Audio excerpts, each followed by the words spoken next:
शुक्लांबरधरं विष्णुं शशिवर्णं चतुर्भुजं प्रसन्नवदनं ध्यायेत् सर्वविघ्नोपशान्तये अगजा आननपद्मार्कं गजाननमहर्निशम् अनेकदं तं भक्तानां एकदन्तमुपास्महे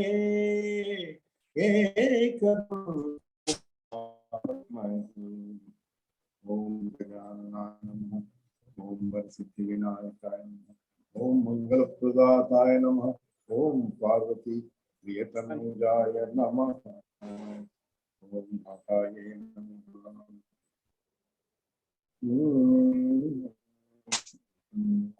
వీడియో స్ట్రక్ అయిందనే వీడియో స్ట్రక్ అవుతుంది. ఇప్పుడు ఎలా ఉంది? సింక్రనైజ్ అవ్వట్లేదు, వాయిస్ వీడియో సింక్రనైజ్ అవ్వట్లే.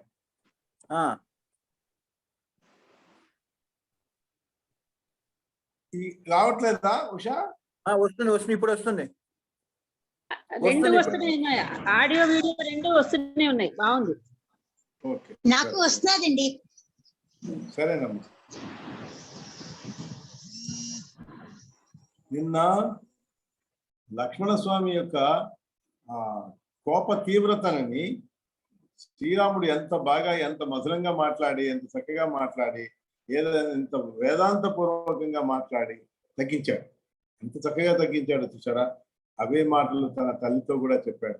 చెప్పి అమ్మా నువ్వు కంగారు పడకు, ఇప్పుడు ఈయన నువ్వు గనక నన్ను ఆజ్ఞాపిస్తే వెళ్ళొద్దు అని కనుక ఆవిడ అన్నది కదా, ఆజ్ఞాపిస్తే నేను చిక్కుల్లో పడిపోతాడు కదా, అందుకొని ఆవిడ ఈ మాటలన్నీ ఆవిడకి కూడా చెప్పాడు. చెప్పి నేను ఇంకెన్నాళ్ళలో వస్తాను, 14 ఏళ్ళు అంటే కళ్ళు మూసుకుంటే వచ్చేస్తుంది, అంటే క్షణార్థం అన్నాడు. ఆ క్షణార్థంలో నేను వచ్చేస్తాను, నువ్వేమీ కంగారు పడకు అని తల్లికి కూడా చెప్పాడు. ఇక్కడ తులసీదాసు రామాయణంలో ఒక విధంగా చెప్తారు. ఆ కౌసల్యాదేవి అనుకుంటుందే కానీ చెప్పదు, నువ్వు వెళ్ళొద్దు, ఆమె నాన్నగారు అలా ఆజ్ఞాపిస్తే నేను ఇలా ఆజ్ఞాపిస్తున్నాను అని అనదు తులసీదాసు రామాయణంలో. ఆవిడేమనుకుంటుంది, అనుకుంటుంది లోపల. కాబట్టి నేను కనుక చెప్తే తను వెళ్ళడు, ఇప్పుడు చాలా ఇబ్బంది పడిపోతాడు, అది న్యాయం కాదు, కాబట్టి నేను చెప్పకూడదు అని తనలో తను సంపాదించుకొని తనకి తనే సాంత్వన వచనాలు తను చెప్పుకొని చెప్పదన్నమాట. నువ్వు వెళ్ళొద్దు అనే మాట అలా తులసీదాసు కౌసల్యాదేవికి ఆవిడ యొక్క వ్యక్తిత్వాన్ని అంత గొప్పగా చిత్రించాడు, అలా చెప్పాడు. ఇంకా తల్లికి చెప్పాడు. ఇక అప్పుడు లక్ష్మణుడికి అయిపోయిన తర్వాత లక్ష్మణుడు ఎంతో సంతోషించాడు. సంతోషించి ఆహ రామ మమాంతఃస్థః సంశయోయం త్వయా హృతః యాస్యామి పృష్ఠతో రామ సేవాం కర్తుం తదాదిశ. అలా ఆదేశం ఇవ్వలే, రామా నేను నీకు సేవ చేసేటట్లు నీ వెనకాలే నిలబడి, నేను ఎప్పుడు నీ వెనకాలే నేను వస్తాను. ఆహా రామా మమాంతస్థః సంశయోయం అయం త్వయా హృతః యాస్యామి పృష్ఠతో రామ సేవాం కర్తు తదాదిశ. నువ్వు నా మనసులో ఉన్నటువంటి సందేహాలన్నింటినీ నువ్వు తొలగించావు. నువ్వు చెప్పిన మాటలు అద్భుతంగా చెప్పావు. నువ్వు మహాధీరుడివి, ధీరోదాత్తుడివి, కాబట్టి నువ్వు అలా చెప్పగలిగావు అని ఇంకా నేను నీ సేవ చేయడమే నా యొక్క కర్తవ్యం అని అన్నాడు. అని నేను నీతో పాటే వస్తాను, నన్ను నీ సేవ చేసుకోవడానికి నాకు అనుమతించు, లేకపోతే నా ప్రాణాలు వదిలేస్తాను అన్నాడు. ఈయన ఇక్కడ మనకి ఈ రామాయణంలో ఏం చెప్తున్నారు, సుమిత్రాదేవి కౌసల్యాదేవి పక్కనే ఉన్నది అని చెప్తున్నారు. కానీ ఈ రాముడు లక్ష్మణుడు ఇలా చెప్పగానే నువ్వు ముందు వెళ్ళు, మీ అమ్మ యొక్క ఆజ్ఞని తీసుకో, అనుజ్ఞని తీసుకొని అప్పుడు నాతో మాట్లాడదు, కానీ మనం వెళ్ళటం, నువ్వు నాతో రావడం రాకపోవడం అనేది తెలుస్తుంది. ముందు నువ్వు నీ యొక్క తల్లి యొక్క ఆజ్ఞ తీసుకో అన్నాడు. అంటే ఇతను సుమిత్ర దగ్గరికి వెళ్ళాడు. సుమిత్ర దగ్గరికి వెళ్తే ఆ సుమిత్రకి అప్పటిదాకా తెలియదు. సుమిత్రకి ఇలా తెలిసిన తర్వాత సుమిత్రాదేవి అన్నది, ఆహా, నీలాంటి కొడుకుని, అసలు లక్ష్మణుడు భయపడ్డాడు.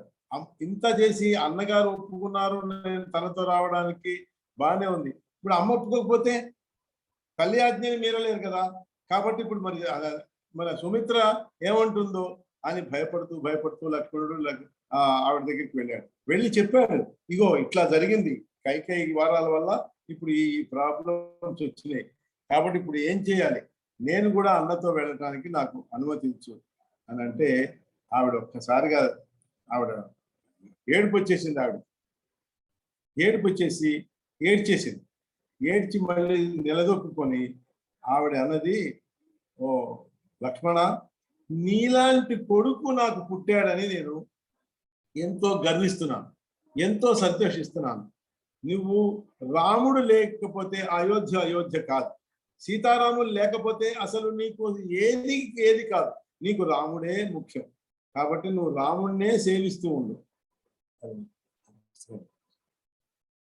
అని ఆ సుమిత్రాదేవి ఆ లక్ష్మణుడికి చెప్పినటువంటి బోధ ఉందే, ఎంత అద్భుతంగా ఉంటుందంటే, ఒక్క క్షణం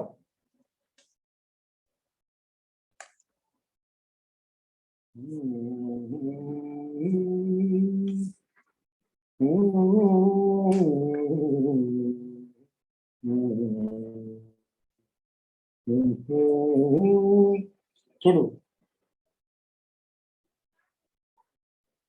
కుమారా, నీ చిత్తము సర్వదా శ్రీరాముని చరణములకు నెలవు అగుట వలన నీవు ఎంతో భాగ్యశాలి. నువ్వు ఎల్లప్పుడూ నేను వాళ్ళ గురించి ఇది తులసీదాస్ రామాయణం అన్నమాట.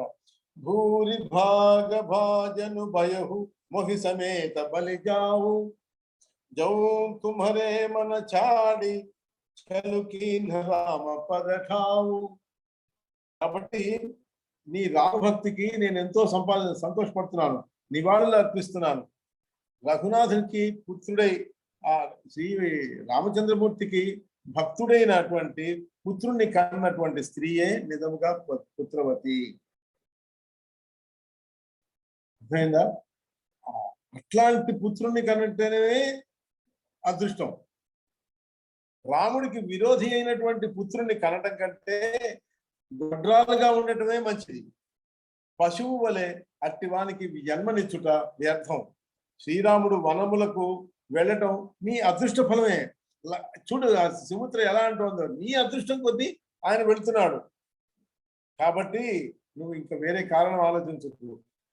సీతారాముల పాదపద్మములపై నిసర్గమైనటువంటి ప్రేమ ఉండుట పురాకృత సుకృత ఫలమే, అది నీకున్నది. కాబట్టి రాగం, రోషం, ఈర్ష్య, మదం, మోహం వీటిని నువ్వు పొరపాటును నీ కలలో కూడా రానివ్వు. అన్ని రకాలైనటువంటి వికారాలను త్యజించి మనోవాక్కర్మల చేత సీతారాముల్ని సేవించు. వాళ్ళు నీకు తల్లిదండ్రులుగా ఉన్నప్పుడు వనంలోనే నీకు సుఖశాంతులు లభిస్తాయి. పుత్ర, శ్రీరామునికి క్లేశములు కలగకుండా నీవు మెలగవలెను, ఇది నా ఉపదేశము అని సుమిత్రాదేవి ఆయనకి చెప్పింది. ఎంత అద్భుతంగా! ఇది వాల్మీకి రామాయణంలో లేదు, ఆధ్యాత్మ రామాయణంలో లేదు, కానీ అద్భుతమైనటువంటి ఇది ఈ తులసీదాసు ఆ యొక్క మన ప్రవృత్తి వల్ల ఆయన రాశాడు. అది తర్వాత ఆయన నీవు తోడుగా ఉండటం వలన సీతారాములు సుఖంగా ఉండాలి. వాళ్ళ యొక్క తల్లిదండ్రులని, ప్రియ పరివారాన్ని, నగర సుఖాలని వాళ్ళు మర్చిపోవాలి. అలా నువ్వు మెలిగి ఉండు, ఇదియే నా ఉపదేశం అని లక్ష్మణ స్వామికి ఉపదేశించింది ఆవిడ. ఇదే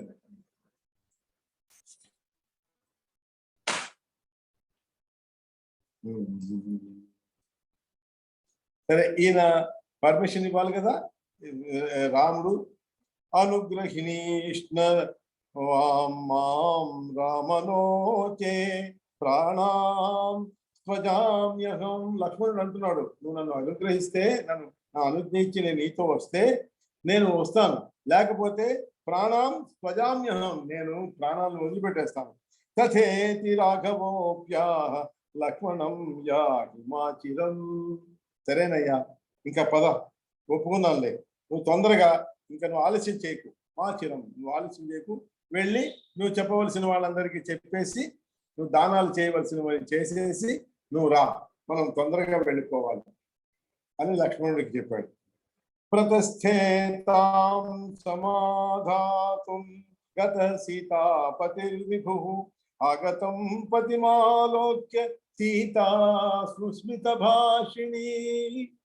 ఇంకా ఇప్పుడు ఆయనకి ఇంకొకటి ఉంది కదా, సీతాదేవిని కూడా సమాధానపరచాలి, ఆవిడకి చెప్పి అప్పుడు వెళ్ళాలి ఆయన. కాబట్టి ఆ సీతాదేవి దగ్గరికి వెళ్ళాడు. వెళ్ళి అలా చూడగానే స్వర్ణపాత్రస్థ సలిలై పాదౌ ప్రక్షాళ్య భక్తితః పప్రచ్ఛ పతిమాలోక్య దేవా కిం సేనయా వినా. ఆలోక్య, ఆ పతిని ఆవిడ చూసింది. వస్తూ ఆయన రాగానే స్వర్ణపాత్రలో సలిలం అంటే జలాన్ని తీసుకొని పాదాలని ప్రక్షాళన చేసింది, భక్తితోటి చేసి పప్రచ్ఛ చూసింది అన్నమాట. ఏమిటి? పతిమ ఆలోక్య దేవా కిం సేనయా వినా, నువ్వు ఏంటి, నువ్వు అలా మామూలుగా ఒక్కడివే అలా చూస్తున్నావు ఏంటి, నీ పక్కనే నీ సేవకులు కానీ ఎవరు పరివారం కానీ ఎవరు లేరేంటి, నీ పైన గొడుగు పట్టేవాడు లేడేంటి, నీ యొక్క కిరీటాలు భూషణాలు ఇవన్నీ లేకుండా నువ్వు ఎలా వచ్చావు, ఇట్లా? ఆగతో అసి గత పుత్ర శ్వేతఛత్రం చతే కుతః వాదిత్రాణి న వాద్యంతే కిరీటాది వివర్జితః. ఇవన్నీ లేకుండా నువ్వు వచ్చావేంటి? ఇంకా సామంతరాజ సహిత సంభ్రమాన్నాగతో కిసి కిం ఇది స్మ సీతయా పృష్ఠో రామః సస్మితం అబ్రవీత్. నీకు వాదిత్రాణి అంటే నీకు ఎక్కడ మంగళవాద్యాలన్నీ ఉండాలి కదా, అవేమీ లేకుండా వచ్చేసావేంటి? సామంతరాజ సహితంగా నువ్వు రావాలి, మంత్రులు వీళ్ళందరూ, అవే నువ్వు ఒక సామాన్య మానవుడిగా రావడానికి కారణం ఏంటి అని అడుగుతున్నది ఆవిడ. అడుగుతుంటే దానికి చిరునవ్వుతోటి సస్మితం అబ్రవీత్, స్మితం చక్కగా చిరునవ్వుతోటి ఆయన చెప్తున్నట్ట సమాధానం. రాజ్ఞామే దండకారణ్యే రాజ్యం దత్తం శుభే అఖిలం. అఖిలమైనటువంటి దండకారణ్యాన్ని మొత్తాన్ని నాకు ఆయన ఇచ్చేశాడు, మా నాన్నగారు, రాజ్యం చేసుకోపో అన్నాడు. అతస్తత్పాలనార్థాయ శీఘ్రం యాస్యామి భామిని. ఓ భామిని, నేను దాన్ని ఆ దండకారణ్యాన్ని నేను చక్కగా పరిపాలించడం కోసం శీఘ్రం యాస్యామి, నేను తొందరగా వెళ్తున్నాను, కాబట్టి నేను ఇప్పుడే వనానికి వెళ్తున్నాను. అద్యైవ యాస్యామి, నువ్వు మీ అత్తగారి దగ్గరికి వెళ్ళు. వనం త్వం శ్వశ్రూ సమీపగా, మీ అత్తగారి దగ్గరికి వెళ్ళి అక్కడ ఆవిడకి సహాయం చేస్తూ ఉండు. శుశ్రూషాం కురుమే మాతు న మిథ్యావాదినో నయం. నేను చెప్పేది పరిహాసం కాదు, మిథ్యావాదం చెప్పటల్లా, ఊరికే నీతో నిజమే చెప్తున్నాను. నువ్వు నీ అత్తగారి దగ్గరికి వెళ్ళు. అత్తగారి దగ్గరికి వెళ్ళి రావట్లేదు,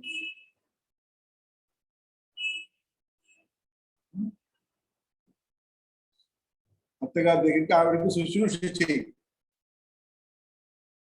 ఇది బ్రువంతం శ్రీరామం సీతా భీతా అబ్రవీద్య చ కిమర్థం వనరాజ్యం తే పిత్రా దత్తం మహాత్మనా. ఇట్లా శ్రీరాముడు చెప్పగానే ఆవిడికి అనుమానం వచ్చింది. ఏమిటిది? భయం కూడా వేసింది. భీతురాలై, ఓ మహాత్ముడు, నీ తండ్రి మహాత్ముడు కదా, నీకు వనరాజ్యం ఎందుకు ఇచ్చాడు? నిన్ననేమో పట్టాభిషేకం అన్నాడు, ఇప్పుడేమో నీకు వనరాజ్యం ఎందుకు ఇచ్చాడు?